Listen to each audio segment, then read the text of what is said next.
Allez, bonjour à tous, j'espère que vous allez bien. On continue la série, et donc pour cette vidéo, je vais vous faire un top 3 des Crypto Layer 2 pour 2025. Et donc contrairement aux autres vidéos de la série, là je vais faire uniquement un top 3, donc je ferai pas de top 5. Puisque même si les Layer 2, vous le savez, c'est un de mes narratifs préférés, ou en tout cas un des narratifs que je considère comme étant les plus sous-évalués là pour 2025. Mais finalement, je me rends compte que parmi tous les Layer 2, j'arrive pas à en isoler plus de 3 qui me paraissent vraiment intéressants. Et donc c'est pour ça que pour aujourd'hui, on va se limiter à un top 3 et non à un top 5. Allez, avant de commencer cette vidéo les amis, comme d'habitude, je vous invite à cliquer sur le lien Linktree en description, dans lequel vous allez retrouver tous mes réseaux, et avec notamment mon fameux compte Twitter que je vous invite à suivre, puisque dessus, je vous partage tous les jours des charts et des analyses techniques pour compléter les vidéos.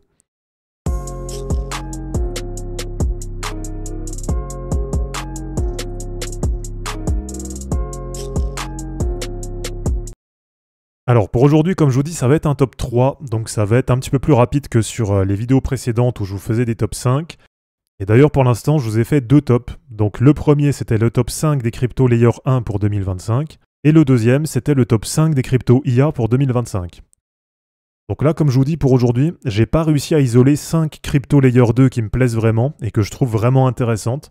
Donc on va se contenter d'un top 3. Et donc déjà pour commencer, pourquoi est-ce que je vous fais cette vidéo sur les Layer 2 ? Eh bien tout simplement parce qu'aujourd'hui, donc là vraiment je vais me concentrer que sur les L2 Ethereum, donc je ne vais pas parler des L2 Bitcoin. Eh bien si on cumule tous les Layer 2, on est aujourd'hui à 22 milliards de market cap. Donc 22 milliards sur un market cap total des cryptos qui est à 3600 milliards. Alors je vous laisse faire le calcul, mais ça doit faire à peu près 0,6 ou 0,7%. Alors que quand on va regarder dans le détail, quand on va regarder vraiment l'utilisation sur les Layer 2, donc pour ça, je vous renvoie par exemple directement sur Defilama. Et bien là, quand on regarde, on se rend compte qu'il y a quand même quelques Layer 2 qui sont vraiment bien utilisés. Et donc c'est pour ça que je considère qu'il y en a quelques-uns qui sont encore largement sous-évalués aujourd'hui. Donc là, on a à la fois les Layer 1 et les Layer 2. Et bien le premier Layer 2 qui ressort, c'est Base, avec aujourd'hui 417 protocoles qui sont construits dessus, avec surtout quasiment 1 million d'adresses actives sur les dernières 24 heures. Et avec une TVL, donc une valeur totale qui est bloquée dans l'ensemble des protocoles, et aujourd'hui à 3,95 milliards de dollars. Alors Base, vous le savez, pour l'instant il n'y a pas encore de token, donc on verra sur 2025 si oui ou non Coinbase va lancer son token Base. Et donc après à voir en fonction de la valorisation au lancement, mais Base ça reste quand même un des meilleurs Layer 2 qui est aujourd'hui. Et donc probablement que s'il y a un token Base qui sort en 2025, et si bien sûr il n'est pas trop valorisé, eh bien peut-être que je me placerai dessus.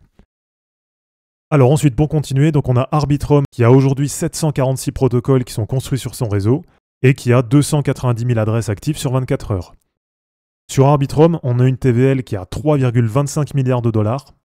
Donc par exemple, on voit que c'est bien au-dessus d'un Avalanche qui a 1,5 milliard.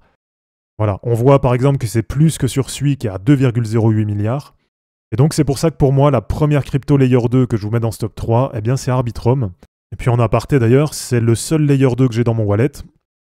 Et donc sur Arbitrum, on a aujourd'hui 3,8 milliards de dollars de market cap. Et on a une charte long terme qui est pas super, mais qui est pas non plus catastrophique. Donc avec surtout une belle remontée là sur les derniers mois. Et même si c'est vrai que la crypto ARB, elle manque un peu d'utilité. Donc elle a principalement un rôle de gouvernance sur le réseau. Mais sur le réseau Arbitrum, on paye les frais avec de l'ETH réseau Arbitrum, mais on va pas payer les frais avec le token ARB. Donc ça, c'est vrai que c'est le premier gros reproche qu'on peut faire à Arbitrum. Et puis le deuxième reproche, ça va être au niveau des tokens unlock. Et on voit bien qu'au fil du temps, il y a une supply qui augmente quand même assez fortement. Donc on va dire que ça, c'est les deux gros reproches qu'on peut faire à Arbitrum. Mais après, vraiment, si on prend en termes d'utilisation, si on prend en termes de performance du réseau, etc., je considère vraiment qu'Arbitrum, c'est une des meilleures blockchains qu'on ait aujourd'hui. Donc pour moi, ça devrait être largement mieux positionné que la 41e position parmi toutes les cryptos. Et je pense vraiment que sur 2025, on a la possibilité d'avoir un Layer 2 qui rentre par exemple dans le top 20 des cryptos. Et moi, c'est vrai que dans mon choix, parmi tous les Layer 2, j'ai privilégié Arbitrum.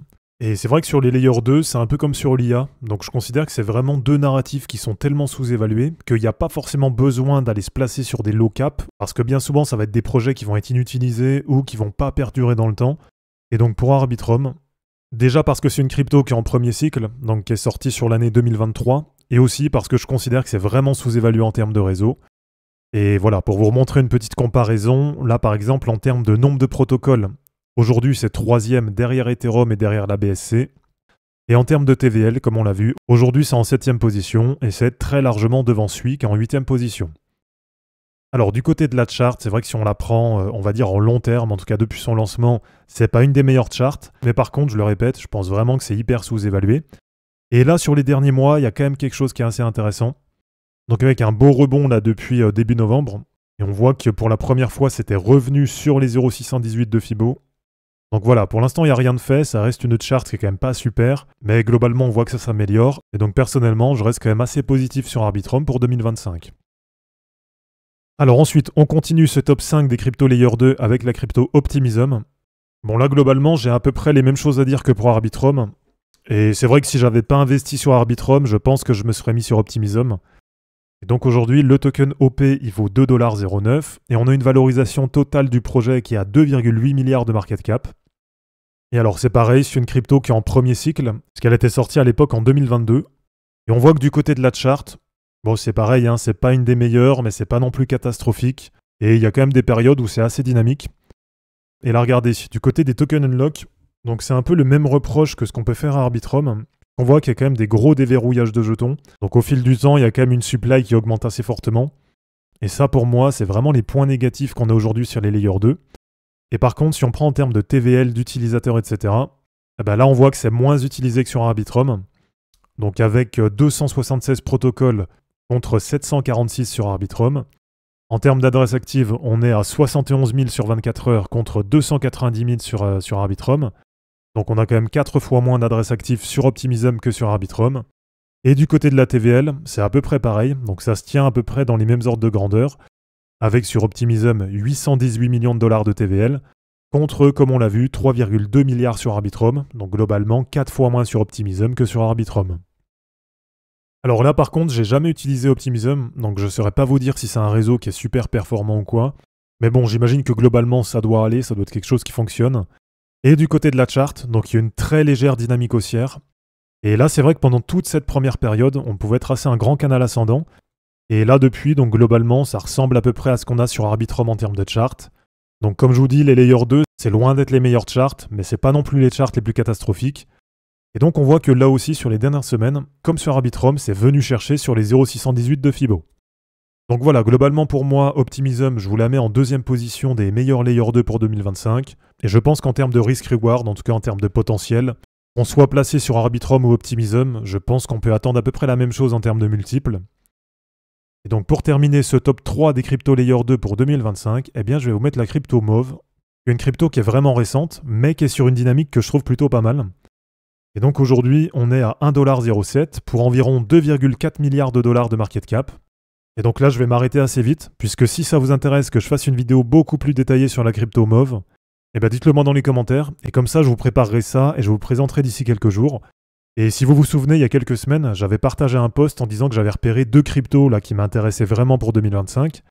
Et donc ces 2 cryptos, c'était Supra, que je vous ai présenté il n'y a pas longtemps, qui est un layer 1 qui est vraiment super intéressant. Et la deuxième crypto, c'est justement la crypto Mauve. Alors sauf que là, au contraire de Supra, j'ai pas encore réussi à me placer dessus.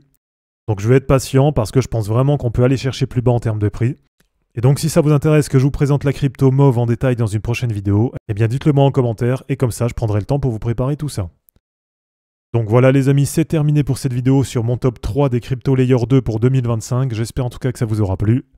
N'hésitez pas à aimer cette vidéo, à la commenter et à vous abonner pour en suivre d'autres. Je vous rappelle que dans la description de cette vidéo, vous allez retrouver tous les liens utiles et les liens pour me soutenir. Et je vous dis à bientôt pour une prochaine vidéo. Ciao!